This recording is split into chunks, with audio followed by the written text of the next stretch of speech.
morning to everyone. Good afternoon to some. Good evening to others. Just want to take a time to give an honor to God first and foremost in Jesus' name. I want to say thank you to everyone that's been supporting me along this trip, along this fight for change, in order to change the laws and the different things that are taking place throughout our country with police brutality and the stereotype that hangs over our community as a people.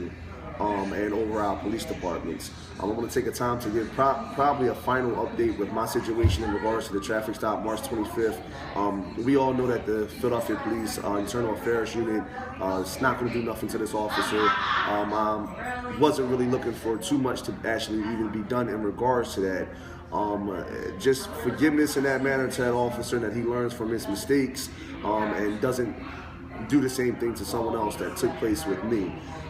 So that's basically it with that area. It's time to press forward with other things, with the other police brutality issues that are taking place, and to try to put an end to this. I want to give a special thanks to the New York City Justice League, who are marching from New York City to Washington, D.C. on foot.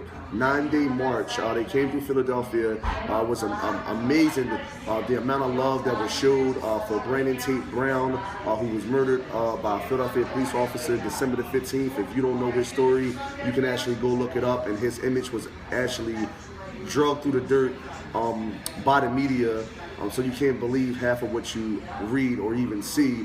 He was a good individual, but thank you to New York Justice League and the cause that you stand for, to Carmen Reyes, the individual who's leading the march. It was an amazing thing to be a part of. I also want to take the time to thank all the union workers for the march that took place in Center City when we united with the union workers and we marched to raise the minimum wage to $15 an hour.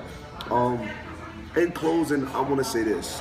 And if you don't remember anything about Tony Soto, remember this, that we as a people need to stop hating each other. Hate can get us nowhere in life. It will only cause divisions and further bring about the things that are taking place in our communities and all across the United States of America. If you have the people hating the police and the police hating the people, there will never ever be a resolution to any of the nonsense that's going on. But my Bible teaches me that love covers a multitude of sins in 1 Peter 4:8.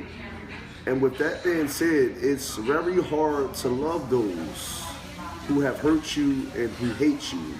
But when you operate in love, you can never go wrong in love, because people will always have something negative to say about you, always form stereotypes about you. But when you show love through your actions, then at the end of the day, that's where change really starts at.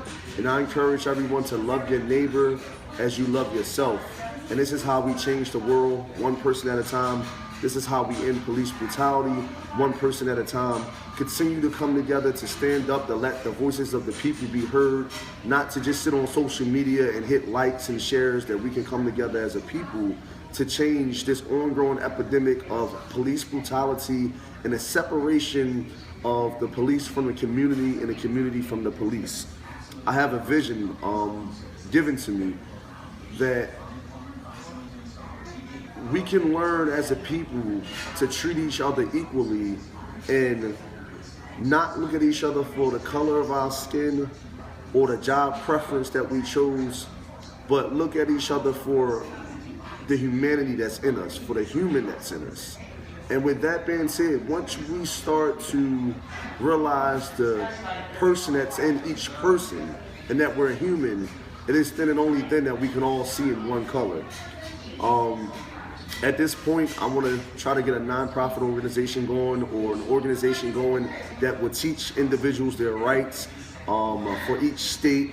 To get a building that we can come together and have attorneys there, and we can have seminars, and people can be better equipped and better educated when dealing with police officers all throughout the nation and the United States, and how to deal with an officer when you're pulled over or when you're stopped by an officer, and to learn your rights as a citizen, because you have rights. We live in a free country, and regardless of what oppression may come, we live in a free country. So I want to get something started where I can teach the people their rights as far as the different states and the laws, and things of that nature.